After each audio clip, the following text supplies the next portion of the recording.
work on first though is as we come in, so as we coming in, okay, and he's gonna make a grip, okay, just same side, okay. So through here, can I grab?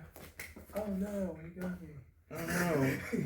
So, yeah. So the biggest part is always just thinking about it's, okay, at the end of the day, it's, as Hans says, it's your grips or no grips, okay, but your grips better have purpose, otherwise your grips are my grips.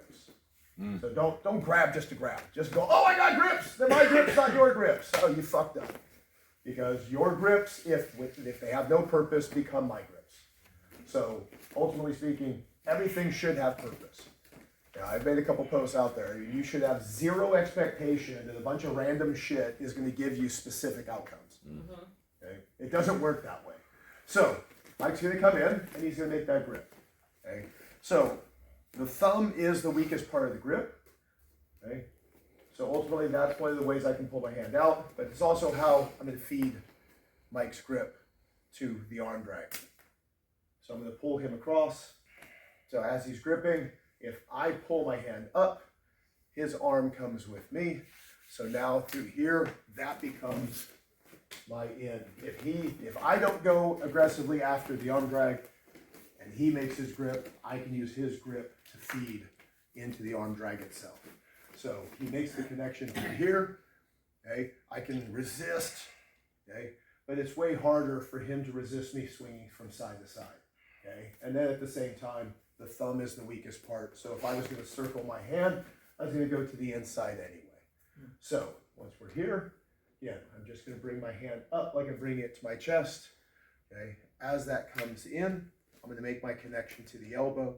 Okay, now I'm going to swing my hand through while holding on to the elbow, and I'm pushing the opposite way, creating like basically a faux arm bar.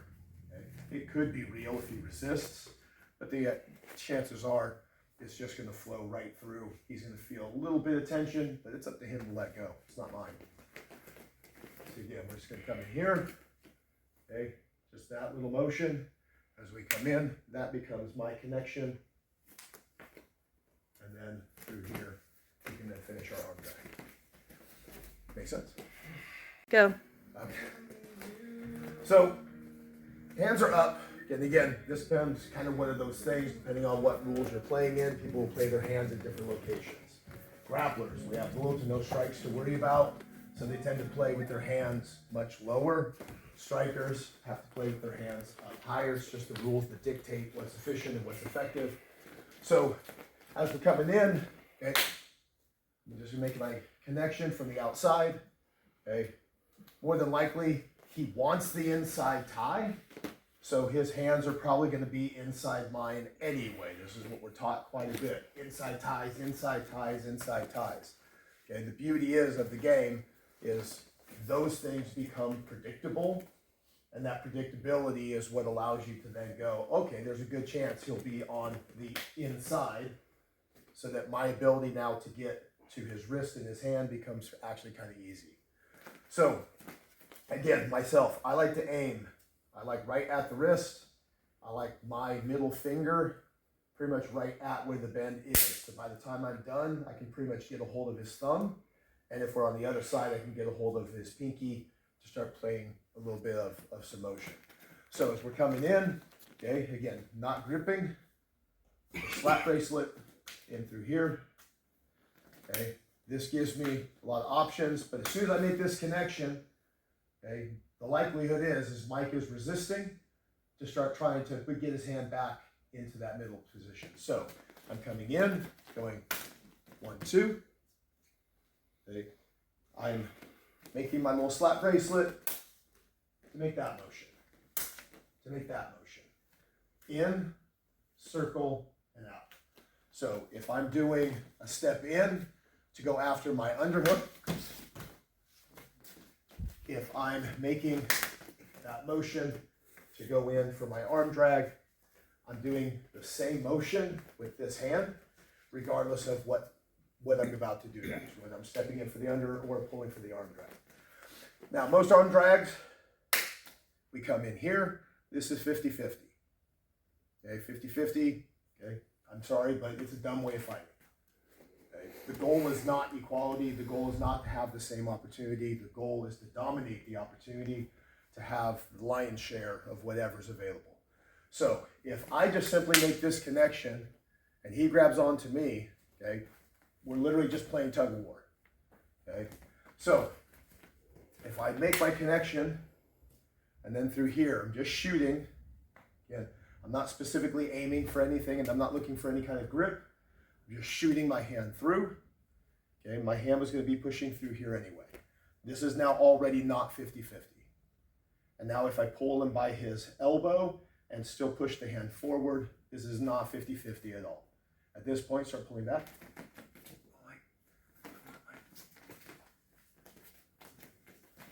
So in this instance through here, when I can start playing with that lever, okay, this gives me the advantage of controlling his shoulder, making his shoulder now go over his knees and toes. So now he's leaning forward. You don't get to pull if your posture is broken in that way. So coming in, make my connection, shoot to go underneath, and as I pull, I'm still keeping this hand here, and then at the last little bit, we come through. So now, when I hit this, I'm either trying to pull Mike to me, or I'm trying to step to Mike, or I'm doing both simultaneously. I recommend both simultaneously.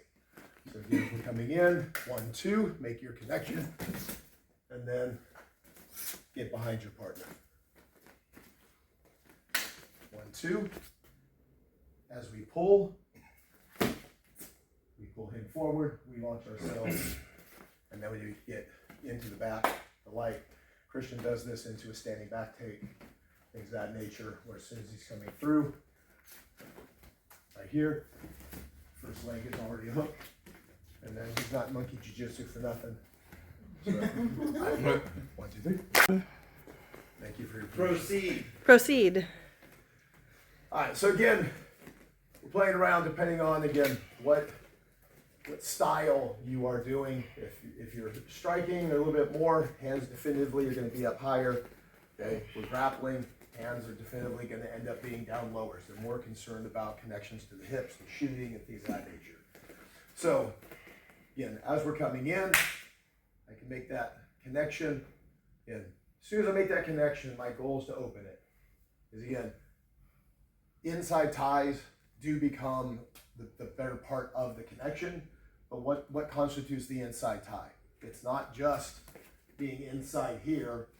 I just now got the inside position.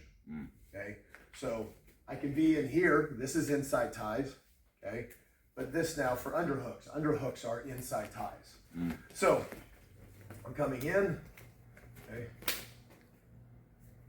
I'm going to use this one to come down. Okay, I could go across, coming in for my arm drag, or I'm going to come in, I'm going to make my connection here, and then I'm shooting in for my underhook, and at the same time I'm trying to make sure I'm connecting to the far side hand. So as we're coming in, and like we were just talking a little bit earlier, I'm not going like this to run my arm in. I'm coming through, and then I'm using my hips to bring my underhook into him. My base has to remain strong pretty much the entire time. Because the moment we extend out, we know this is what's going to either throw me off balance or it's going to give him the ability to now use this lever that's been exposed way out here to start to manipulate it. Okay? So as we come in, make my connection, open the door, step, there's my underhook, and I have a far side connection in through here. Now, underhooks for myself, we play them at least 3 different levels. This is a high under to me. High underhook always goes towards the far side shoulder or to the neck. It never goes to the near shoulder. Okay? The near shoulder, you see it a lot in wrestling and the like, but wrestling doesn't have to worry about submissions. Okay, so inside shoulder locks like mirror locks and things of that nature. So when we come in, I bury shoulder to shoulder. So my elbow is technically reinforced on his ribs. So if he throws a heavy whizzer currently right now, okay, he's pushing into his own back. If I go shallow hook, my elbow is not reinforced on his back. And so now if he goes with a heavy overhook or a heavy whizzer, then the inside shoulder lock becomes very plausible. This is just one of those where being in the right place shuts down almost all of that opportunity. So again, when I come through, I'm in, I vary deep, I go either far side shoulder or to the neck, but I don't play to this shoulder, okay? So now, once we're in, we're gonna go high hook, low hook, or middle hook, okay? That's a low underhook, middle, high. All three are variations of an underhook, including the single leg. Going down to it, I'm still coming in from the back side, making my connection. So we're gonna come in, 1, 2, 3, and then reset. 1, 2, 3, okay, and reset. Make sense? Let's get 1, 2, 3. So now, as we come in, make my connection, stepping in on the underhook, okay, through here. Whether Mike throws his whizzer or not, I have no clue. Okay, you should not be waiting to do this bullshit thing where people are like, I'm gonna wait to see what he does. No. How about I'm gonna show him what I'm gonna do and I'm gonna dare him to stop me. It's his job, it's not mine. I entered into this position with a reason and intention. It wasn't just to hang out and go, all right, Mike, ball's in your court. What are we gonna do, buddy? Okay, we step in with an idea of what we want, and then it's Mike's job to stop me and keep me from it. Okay? So, when I first come in, is there a chance he could throw a whizzer? 100%. See, do I know that? No. So, as soon as I step in, start to make my connection, and as it comes through, okay, we're going to give a little pull on this hand, and this hand is going to finish making its travel. Mike's not going to whizzer on this one. Okay, we're going to come through.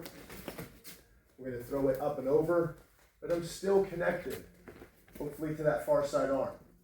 So by the time I get behind Mike, and I just did basically a throw by on this arm with the underhook, I can come through. I can go with the 2-on-1 onto one arm, or I can just bear hug over the top of it. So when I get to go do my mat return to Mike, okay, if I don't like him or the like, I take him down to the arm that's trapped, and at that point in time, okay, we can take him down gently, or you could ram his head into the floor, depending on what style of fighting you're actually doing. That's the beauty I like about most of jiu-jitsu.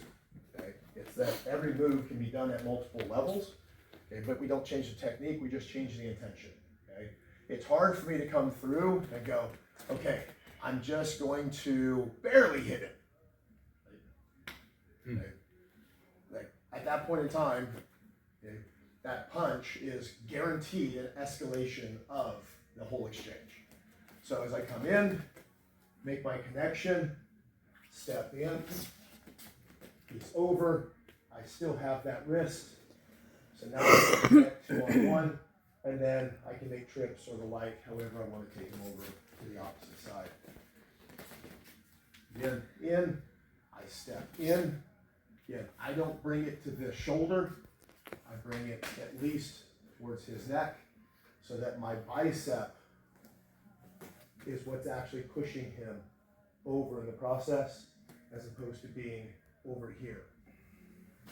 And then I'm going to make my connection.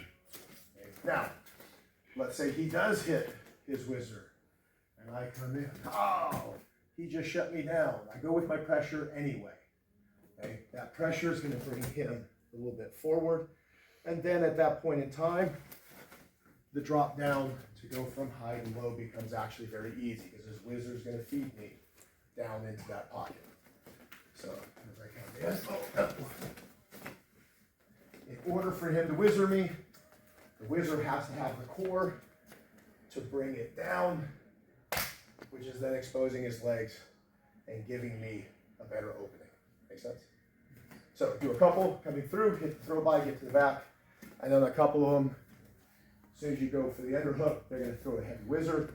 and off the heavy whizzer, drop down, grab the single, okay? And then do a couple where your partner doesn't tell you what they're doing. Whether they're gonna let you hit the throw by, or whether they're gonna try to stop it with a whizzer. Make sense? That's cool.